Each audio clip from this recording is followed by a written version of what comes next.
Ok, entonces les digo que solamente para recordarnos algunas cosas que ya hicimos, pero siempre es bueno porque cuando pasa el tiempo, a veces para conectar una cosa con otra es importante recordarnos. Eh, entonces, desde el punto de vista de la teología sacramental, lo más importante es reconocer que los sacramentos son derivados. En realidad, el sacramento es Jesucristo, ¿no? Entiéndase por aquello que sensiblemente muestra la gracia del Dios invisible. El sacramento por eso contiene dos elementos, uno visible y uno invisible, ¿no? Entonces, en ese caso, pues Jesucristo es el sacramento original, por eso se le llama protosacramento, ¿no? Es el sacramento original. Es la visibilidad más grande que los hombres, al menos para los cristianos, donde nosotros hemos visto lo invisible, visto a Dios que nos salva. Ya San Juan era muy consciente de esto, por eso lo había insistido mucho. A nadie lo ha visto a Dios jamás. Es el Hijo unigénito del Padre que estaba en él, que lo ha dado a conocer, ¿no? Ok, pero como la visibilidad de Cristo tiene un límite, porque lo que es visible es corporal, y una vez que lo corporal no sé, se acaba, desaparece, se termina, eh, entonces ya no es visible.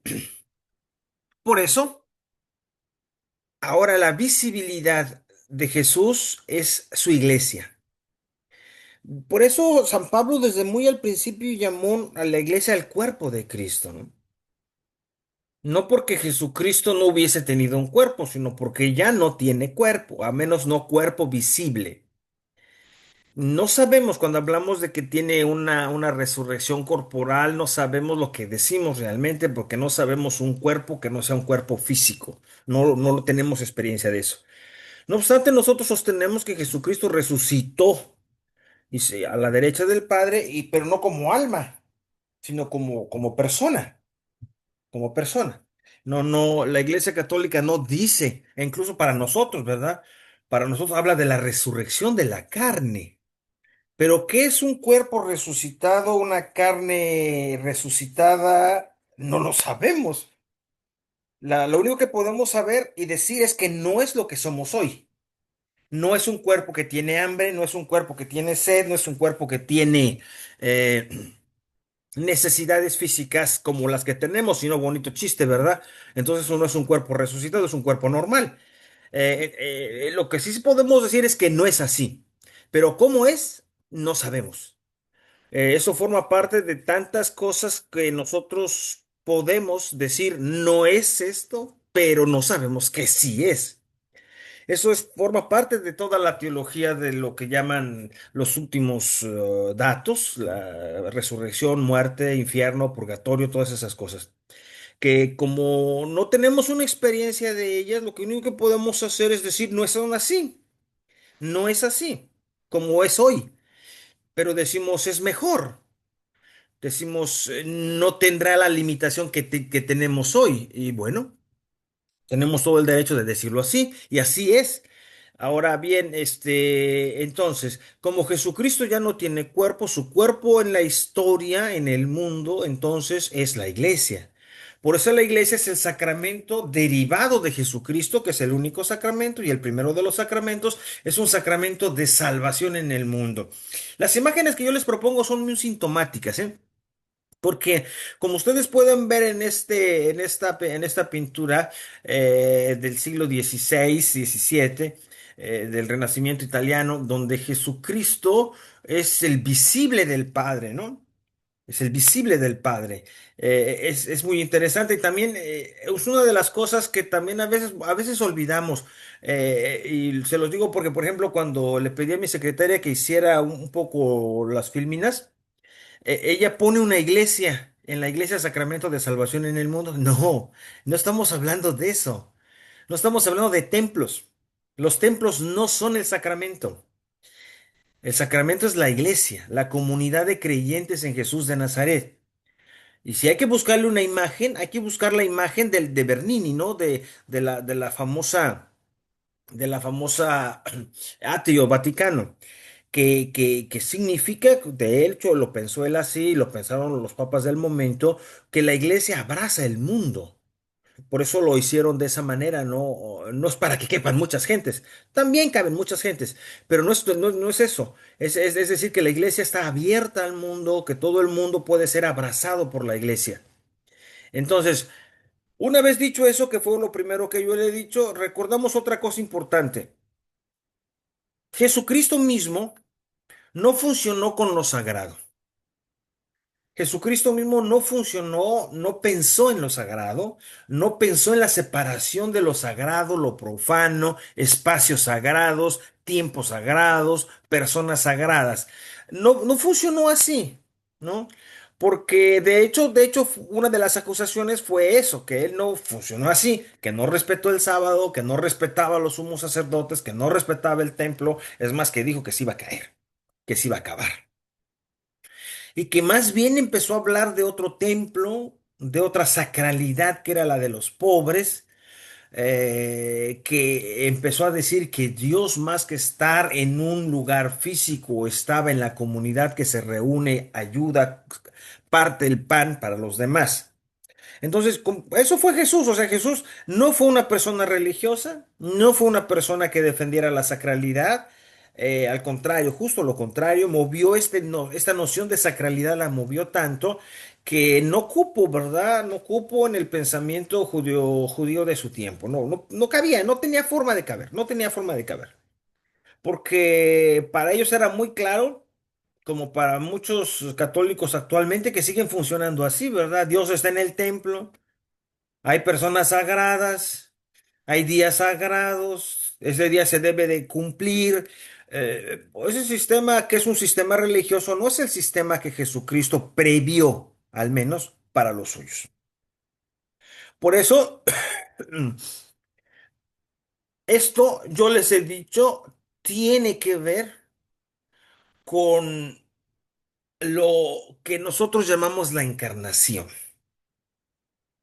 Si más que el hombre vaya a Dios, Dios viene al hombre, entonces ya no hay separación humano-divina, ya no hay separación sagrado-profana, ya Dios no está en un lugar y en otro no, está en todas partes.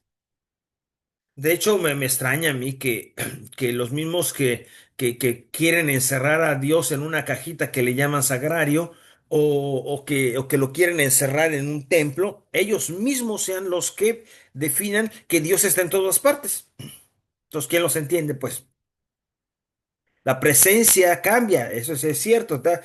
Como mi mamá está en todas partes, pero es diferente tenerla enfrente de un abrazo a no tenerla, ¿no? Ok, entonces por eso nosotros no hablamos de sagrado, hablamos de sacramentalidad. Para los cristianos no hay sagralidad, hay sacramentalidad. Como no hay ritual, hay liturgia. Son cosas muy diferentes. Ritual lo tienen las religiones, las magias. Lo sacramental, la liturgia, lo tiene el cristianismo. Una cosa muy interesante que yo no sé si se los prometió porque lo hice. Miren, este es el grafiti más antiguo que existe acerca de Jesús de Nazaret. Es el famoso grafiti del Axámenos, que está en el Palatinado antiguo. Esto es una parte antigua de Roma. Su origen parece ser, ¿no? Que son los soldados romanos que se burlan de la nueva secta que anda por allí y que venera, adora a un tal crucificado y lo ponen con cabeza de burro. Tal vez esta sea la imagen más antigua. Aquí hay un debate si es la del famoso ictus, pez, que sería la que los mismos cristianos utilizaron para darse a conocer. Jesús Cristo, Hijo de Dios Salvador, como ya lo he dicho. Ictus, pez, es el acróstico que con las letras del inicio de las palabras se puede escribir Jesús, Hijo de Dios Salvador, Huyo Soter Theos.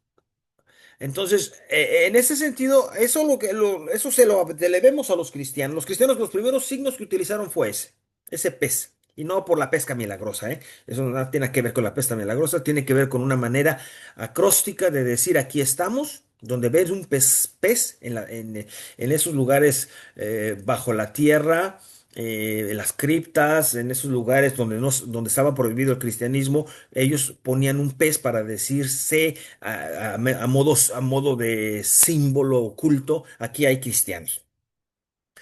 Pero del lado de los que no eran cristianos, existen también antiguos simbologías, graffiti, muy antiguos como este, ¿verdad? Que es un símbolo que desde el principio el cristianismo no valía. Hay que decirlo con todas las palabras. Yo no sé por qué a veces hace poquito alguien me preguntaba, ¿y por qué no escribió de Marcos? ¿Por qué el Evangelio de Marcos no escribió sobre el nacimiento de Jesús? Pues no le importaba, hombre, eso no era importante. ¿A vos creen ustedes que Jesús era importante? Hombre, lo mataron, hombre, crucificado. Eso no era importante. Lo importante que encontraron los discípulos es que había dado la vida por ellos. Por eso lo primero que escribieron fue la pasión, la muerte y la resurrección de Jesús. Eso fue lo primero que se escribió de todos los evangelios. Ya después se empezaron a preguntar de dónde salió, qué hacía. Entonces aparecen los milagros, aparecen los dichos, aparecen los relatos del nacimiento. Pero primero que les preocupó fue la muerte y la resurrección de Jesús, porque era un don nadie. Nadie sabía hasta que se puso a estudiar allá Lucas hacia el año 70 de dónde salió este tipo. Y entonces más o menos como que empezó a relacionarlo y empezaron los relatos acerca de su origen en Nazaret, en Belén, ¿no? Ok, entonces, sí, ahora vamos. Miren, en la magia el hombre es esclavo, en los sacramentos es libre. Así titulo yo este nuevo módulo que abre el módulo de los sacramentos ya una vez que entendemos que el sacramento original es Jesucristo, que el sacramento derivado es la iglesia, entonces vamos a los sacramentos de la iglesia. Eso que como ustedes saben, porque ya lo he dicho, hoy reducimos a siete desde el Concilio de Trento de 1547, pero que por mucho tiempo eran más. Y que gracias a la acusación, a los pleitos de Lutero, la iglesia tuvo que hacer una contrarreforma y fijar su doctrina y entre ello fijar el número de sacramentos. Ok, entonces, aquí hay una de las dos cosas que quiero hacer, es distinguir el comportamiento humano, la antropología, frente a una actividad como la magia y otra actividad como la vida sacramental. Que a veces cuando uno está con los católicos, piensa que no distinguen, ¿eh? A veces da la impresión que no distinguen. Ok, entonces, vamos de uno por uno. Miren, ya en la iglesia primitiva, los primeros que empezaron a dudar si teníamos un templo, si teníamos un día de culto, si teníamos rituales de culto, si teníamos algo que Jesús nos hubiera dejado, que nos hubiera dicho, háganle así y háganle así. La iglesia primitiva lo dudó mucho porque pues el recuerdo estaba muy cerca.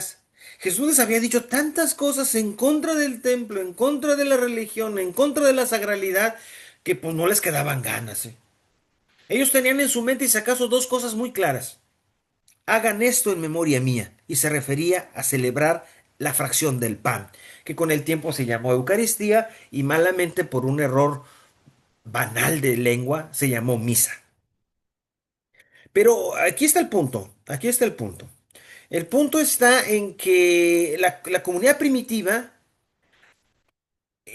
vamos a hacer un flashback. Imagínense ustedes cuando los primeros cristianos que tenían papás que eran judíos, que tenían papás que eran de la tradición israelita y que se habían ido de su casa o a escondidas participaban en las reuniones de Jesús o cuando Jesús estaba vivo andaban con él.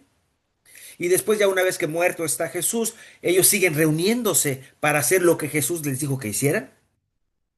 Y su papá les preguntara, pues, ¿qué hacen ustedes allí? ¿Qué andan haciendo? Pues ellos no podían decir andamos dando misa, ¿eh? Ellos no decían vamos al templo, tampoco. Ellos no podían decir nos reunimos los sábados porque es el día que nos dijo Jesús. No podían decir eso porque no les habían dicho eso.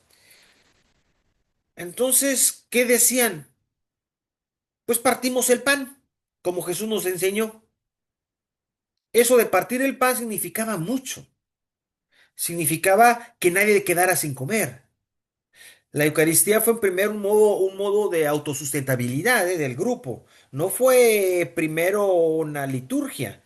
Al principio fue lo que Jesús quería que fuera, sentarse a comer con publicanos y pecadores, darle de comer a los pobres.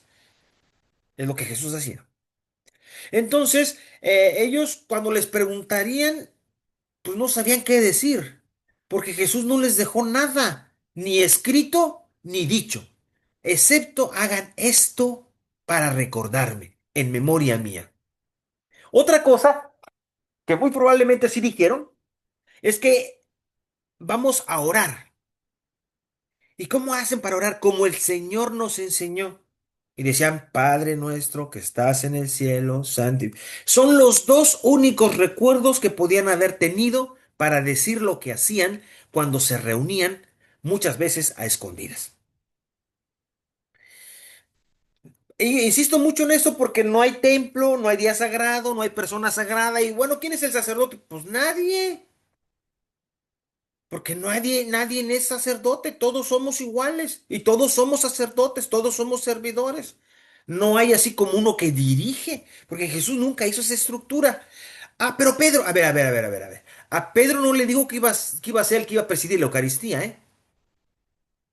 A Pedro no le dijo, tú vas a presidir la Eucaristía. No, no, a Pedro le dijo, tú vas a ser el que presida la comunidad. No le dijo que iba a ser la Eucaristía. Tan es así, como ustedes lo saben y si no apréndanlo, los primeros papas de la iglesia fueron más bien administradores, no fueron sacerdotes, no fueron actividades de culto. Esto vino después, los primeros papas y todavía hasta hace unos años, hasta hace unos tiempos, unos siglos, el papa era más un administrador, era un príncipe de la iglesia. Era más un cardenal de la iglesia que por la familia tal, los Medici, los Borgia, por las familias ricas, habían adquirido un puesto, pero no eran el que presidía la Eucaristía en nombre de la iglesia.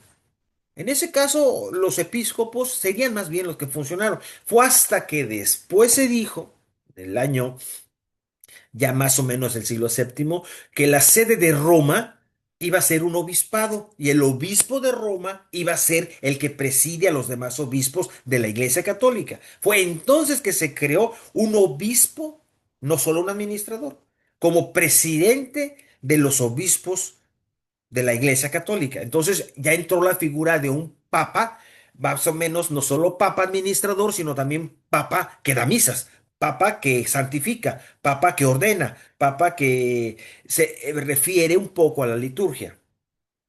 Pero al no haber persona, ni tiempo, ni día sagrado, ni eso, este recuerdo que tenían se unía a otro recuerdo muy importante. Y vaya que a mí me encanta esto. Mañana en la liturgia de mañana, esto será el pan nuestro de cada día. Ellos tenían un recuerdo. Más que la religión, la ética. Porque imagínense ustedes, acaba de morir Jesús, tiene unos añitos que está muerto. Yo no creo que sean tan estúpidos como para no recordarle que no les sonaran en la cabeza aquellas palabras que les decía Jesús. Si vas a ir a presentar una ofrenda al templo y te acuerdas en el camino que tu hermano tiene algo contra ti, mira, deja tu ofrenda. Y lo dice claramente, en la esquina del altar. No la ofrezcas. Déjala en la esquina del altar, no en el altar, porque en el altar se ofrece. No la ofrezcas. Primero arréglate con tu hermano y luego ya la vienes a ofrecer. Tenían recuerdos tan poderosos como el recuerdo de aquel que no levanta la cabeza y solamente se golpea el pecho y dice, perdóname porque soy un pecador, frente al otro que está dándose el culto y dice, Señor, te doy las gracias porque no soy como ese pecador, yo sí pago el diezmo, cumplo los oficios religiosos. Seguramente le resonaban en su cabeza todavía las palabras de Jesús. Cuando lo hiciste con el más pequeño de mis hijos, conmigo mismo lo hiciste. Cuando tuve hambre me diste de comer. Cuando tuve sed y me diste de beber. O sea, Jesús nos enseñó a que estaba primero el comportamiento humano frente a los humanos, la ética, que la religión. Es por eso que el padre Karl Rahner, siguiendo desde luego la tendencia heideggeriana, quien fuera su profesor, insistió muchísimo en la conversión antropológica de la teología, porque el cristianismo nos enseñó a decir que el único camino que hay para ir a Dios es el hombre. A Dios no se va por autopista de línea directa, ¿eh? Dios no llega a uno directamente. A Dios, al menos en el cristianismo, lo llega uno por el hombre. Y por el hombre que se trata bien, que se cuida, que se respeta. Por eso, los primeros cristianos tuvieron un problema muy fuerte. Y vaya que se lo tuvieron. Porque ellos tenían lo que con el tiempo llamamos la domus ecclesiae, la casa de la iglesia. Es decir, ¿dónde se reunían? En una de las casas de ellos. En una de las casas de ellos. ¿Para qué? Para hacer lo que el Señor les dijo. Partir el pan con publicanos y pecadores, con hambrientos. Partir el pan, orar el Padre Nuestro, recordar lo que Jesús había hecho, lo que él decía. Así fue como nació poco a poco la liturgia que después entendemos nosotros. Y es en esa domus ecclesiae, que puede ser la casa de Pedro, la casa de Juan, la casa de Lidia, la casa. Hay tantas casas. Si ustedes leen los Hechos de los Apóstoles y las cartas de Pablo, ahorita les voy a poner unos textos, pero sobre todo estos textos de los Hechos de los Apóstoles y las cartas de Pablo, se entiende que están reunidos en la casa de alguien de ellos. Y además, hasta lo dicen claramente, ¿no? Que nos recibe en su casa Eulides, ¿no? Etcétera. Y es en ese contexto donde empiezan a surgir algunos carismas. Los carismas funcionaron antes que los ministerios. Primero fueron carismas. Pablo lo dice claramente en la carta a los romanos y en la carta a los corintios. Claramente. Porque unos están hechos para enseñar. Otros están hechos para alabar. Otros están hechos para predicar. Otros están hechos para sanar. O sea, se dieron cuenta que entre el grupo había unos que tenían, pues eso, carismas diferentes. Que unos eran buenos para la habladera. Entonces este es bueno para predicar. Se dieron cuenta que los carismas, lo que cada uno tenía, que venía de Dios, entonces lo empezaron a instituir. Y entonces empezaron a nacer lo que se llaman hoy los ministerios. Es decir, por ejemplo, a este que tiene por carisma, ¿verdad? Tiene un carisma bueno para la palabra. Lo vamos a hacer ministro de la palabra.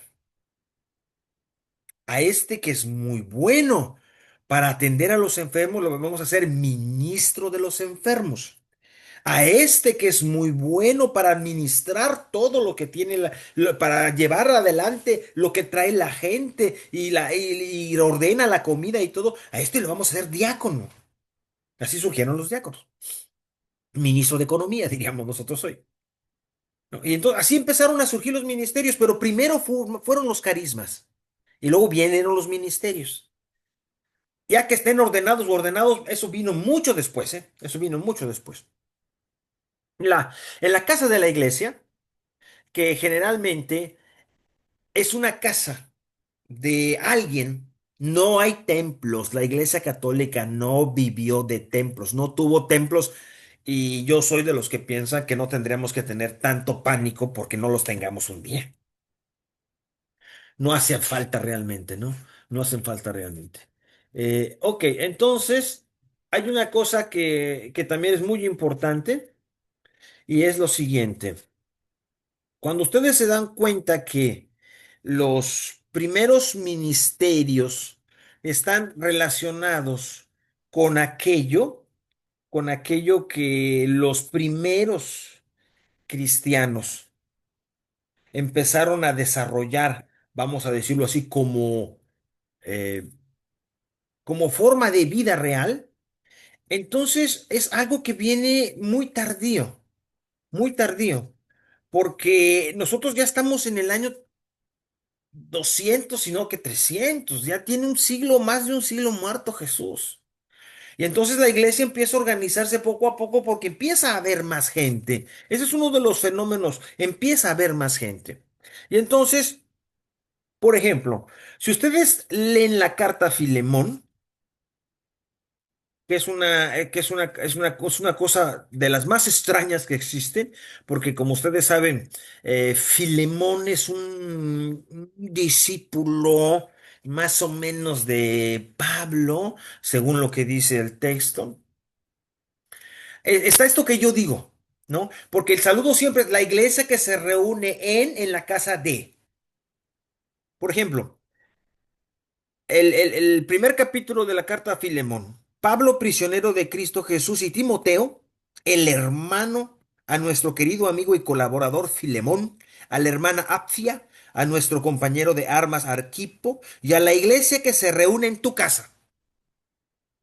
Esa es la Domus Ecclesia, la iglesia que se reúne en tu casa.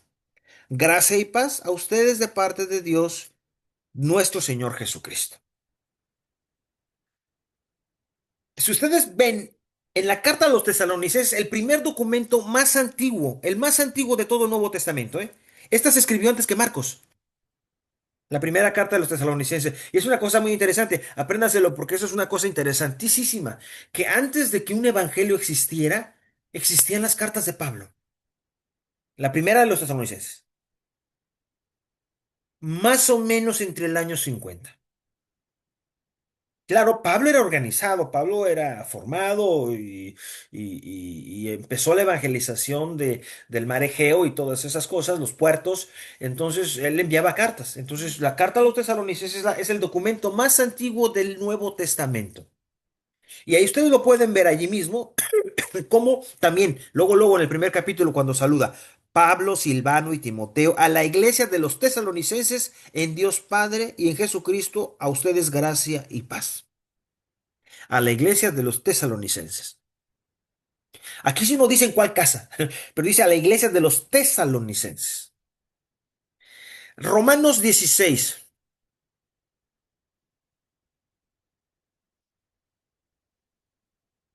es al final, es la parte final de la carta.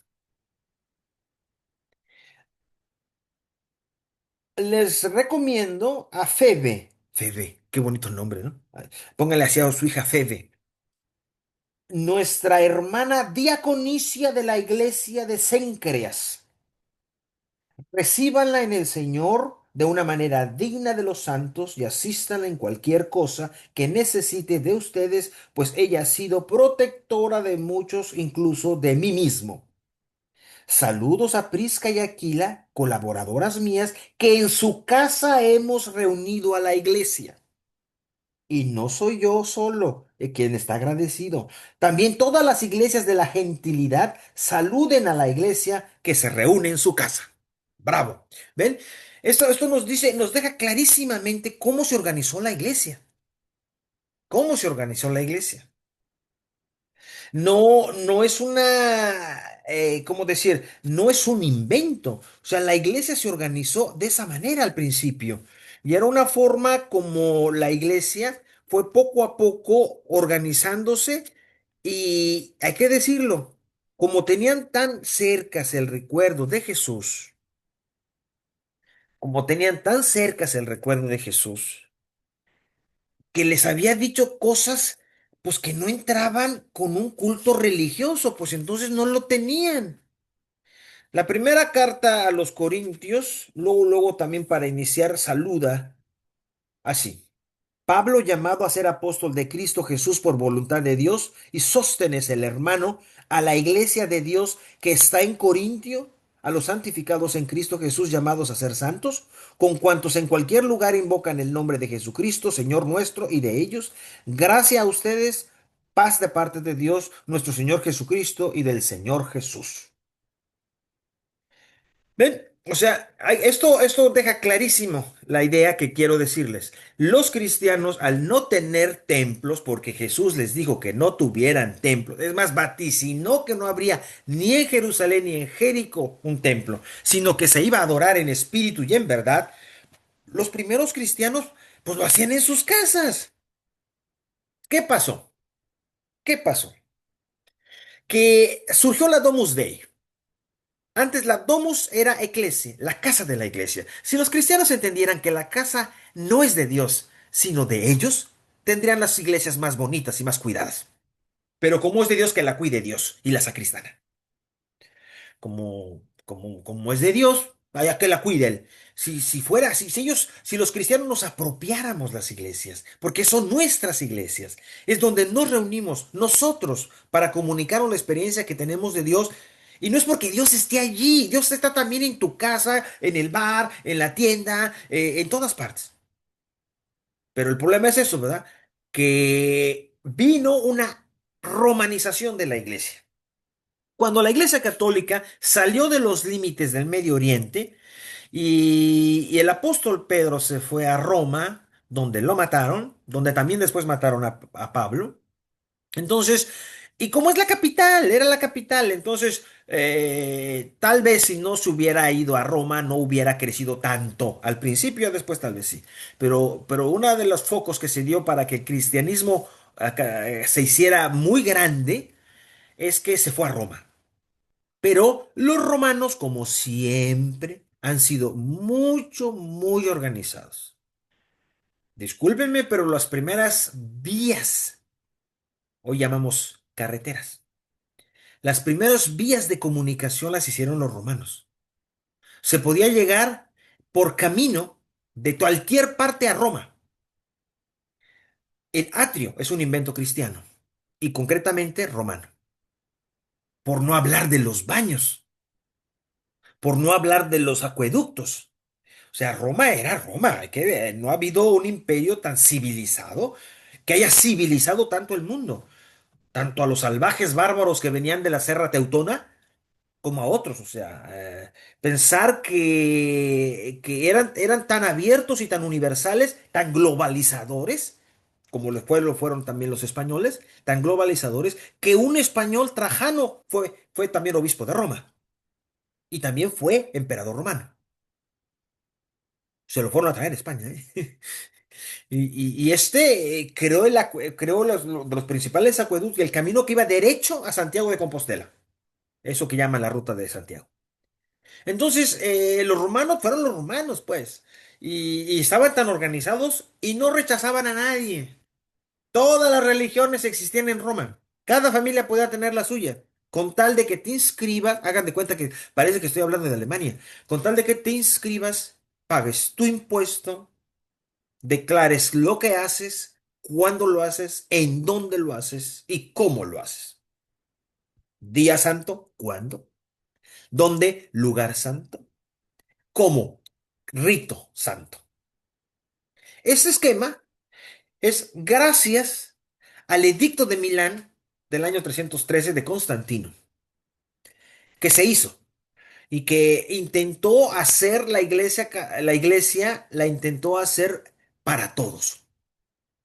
Pero no fue sino hasta el año 380 con su sucesor Teodosio, que hizo el edicto de Fide Católica, cuando por vez primera a ese grupo de cristianos se les llamó católicos.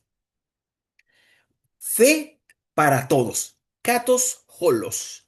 Fe para todos.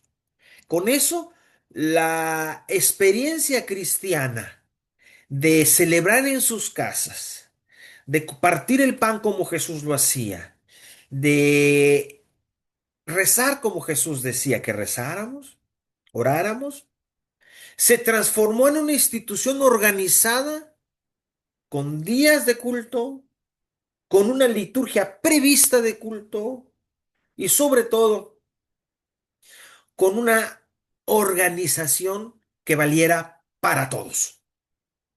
Entonces, lo que pasaba en Iberia, lo que pasaba en Jerusalén o lo que pasara en Italia, en Roma, Tendría que ser igual, porque es una fe para todos y todos lo vamos a hacer de la misma manera. Así nació, señores, lo que llamamos la Iglesia Católica, con una capital, en este caso Roma, que después se transformará en el Vaticano. Eso es lo que yo llamo que los símbolos del cristianismo se convirtieron en ritos y que no hay que quejarnos del pasado, simplemente no hay que vivirlos así, pero es una cosa que fue histórica, tuvo que pasar así. Yo no me imagino que no hubiera pasado así, tenía que pasar. Pero con eso la iglesia perdió muchísimo, porque esa experiencia original de no tener ritos, de no tener cura, de no tener espacios sagrados, de no tener lugares sagrados, personas sagradas, se transformó en rituales.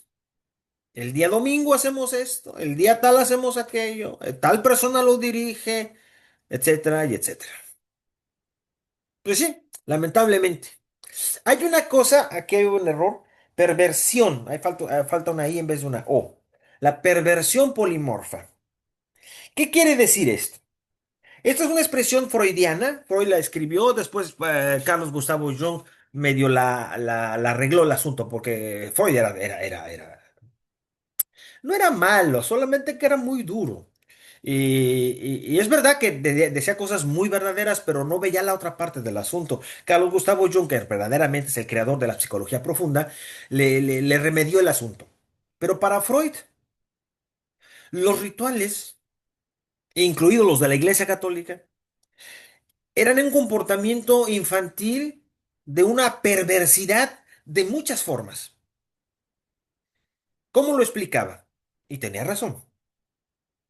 De un lado dicen, como dice el niño, mi papá es lo máximo, mi papá es lo más grande, mi papá es lo más grande, mi papá, mi papá, mi papá.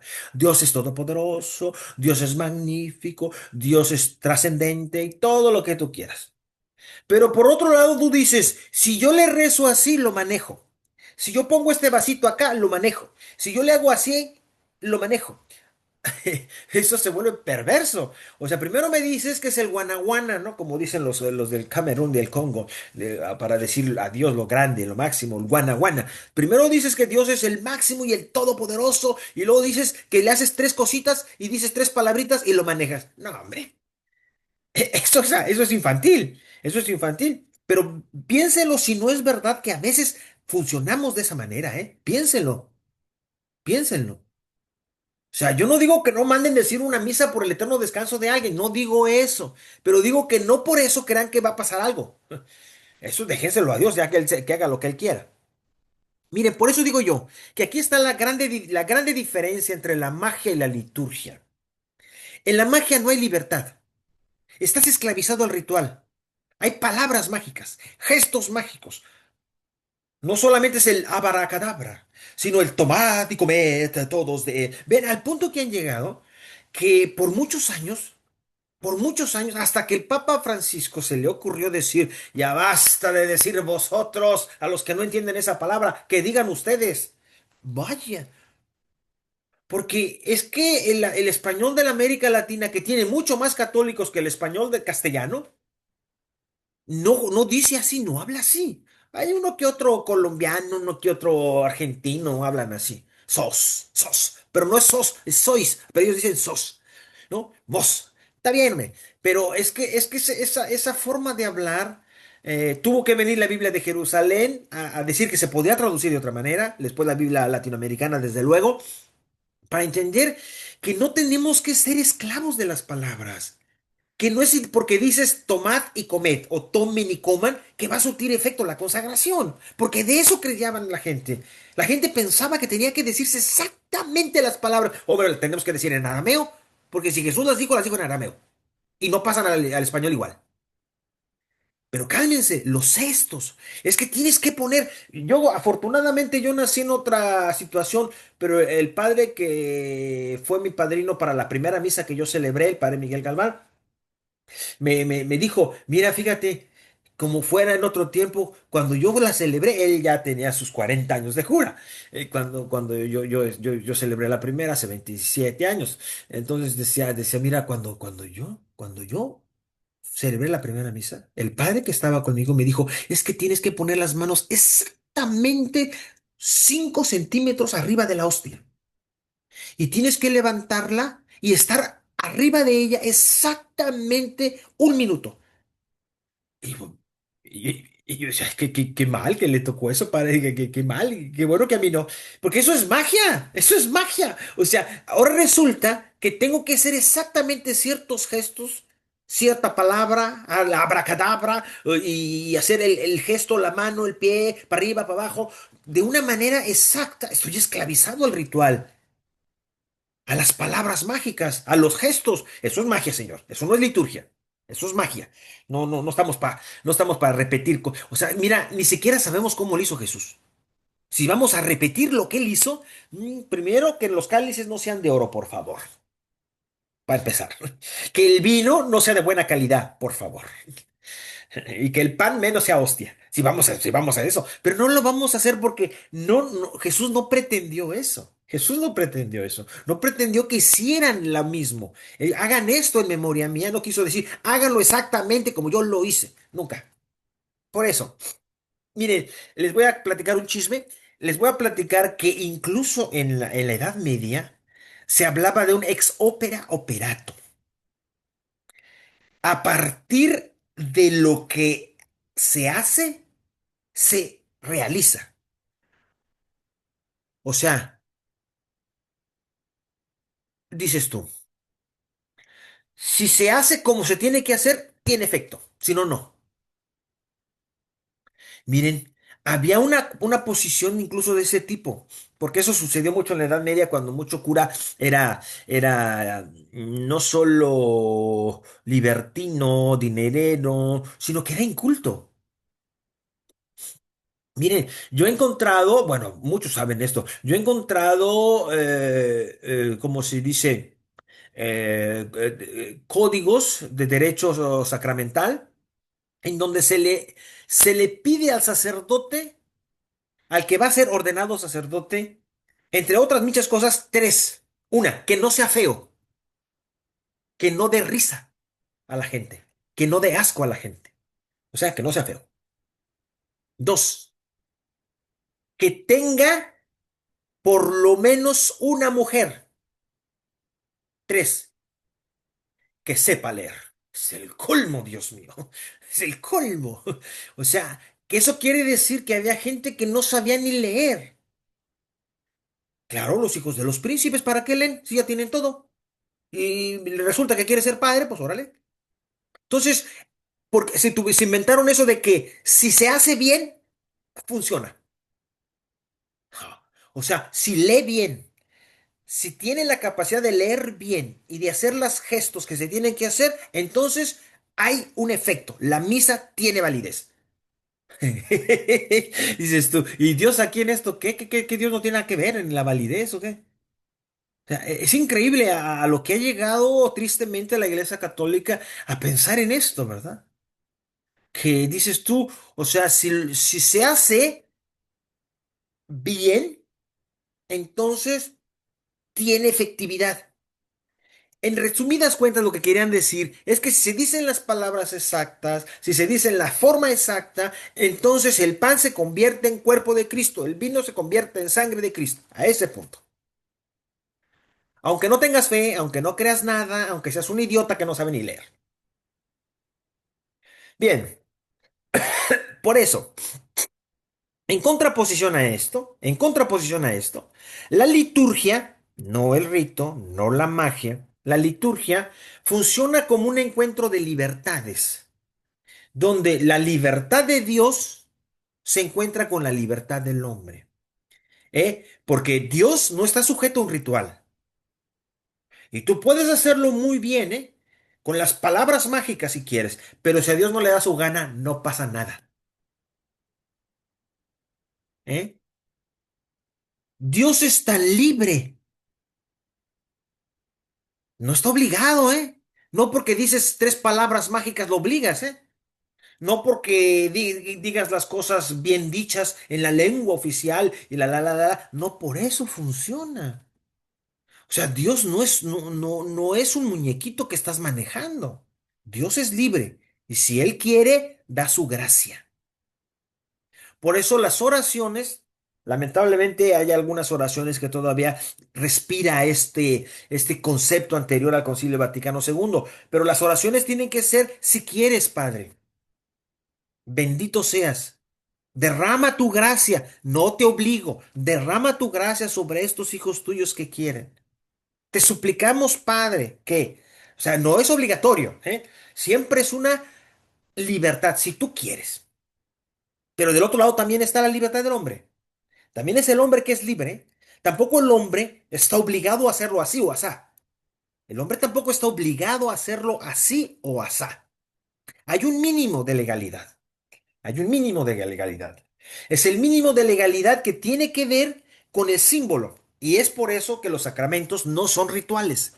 Es decir, entre la libertad de Dios y la libertad mía hay un símbolo. Eso es el sacramento. Dios quiere darme su vida. Yo quiero compartir la vida con mis hermanos fraternalmente. Nos unimos en la Eucaristía. Dios quiere participarme su amor. Yo quiero amar a esta persona para toda la vida. El símbolo es el sacramento del matrimonio. Dios quiere darme su perdón. Yo quiero libremente profesar y confesar mi culpa. El símbolo que nos une es la reconciliación, sacramento de la reconciliación. Dios quiere darme vida. Yo quiero nacer. Quiero vivir nuevamente. Quiero ser una criatura nueva. Nos une el bautismo. ¿Ven?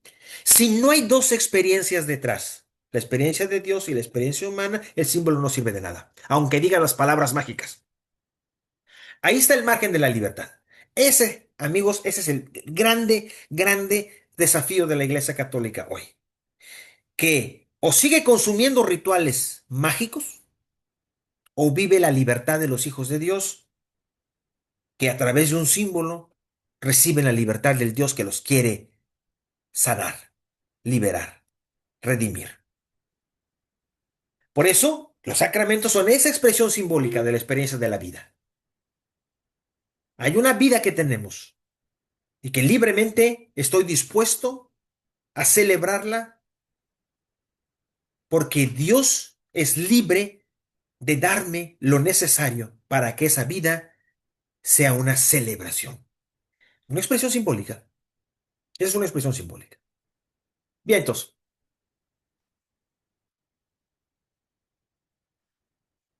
entonces ahora sí podemos ir agarrando sacramento por sacramento, ya que quedó claro. Ahora sí vamos a los sacramentos, ¿no?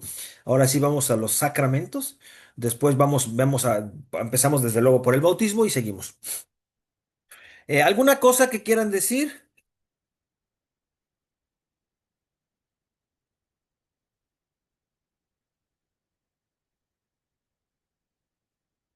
Mudos. No, pues está bien. Es que no tengo preguntas Muy bien, muy bien. sobre esto. Sí, en ese caso soy muy claro, yo sé, en ese sentido, yo para esto, cuando di clases de teología sacramental en la Pontificia en México, aprendí a que hay cosas que hay que decir claramente y no hay que discutir gran cosa, o sea, en realidad. Se discute si vale el signo, si el ibute, se discute si son las palabras mágicas, se discute si eso se discute, pero eso no es el sacramento, eso no es teología sacramental ni es liturgia. Bueno, entonces nos vemos en 2 semanas.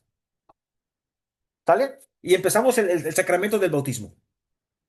Ya está lo que se llama la parte de la sacramentología fundamental, porque si primero no se entiende lo que es un sacramento, independientemente de cuál sea, entonces a la hora de atender los sacramentos uno por uno, nos cuesta trabajo. Sale pues, que descansen, que se cuidan Muchas mucho gracias, y que igualmente, que padre. les vaya muy bien. Gracias. Chao. Saludos a Perita Gracias. de mi parte, por favor.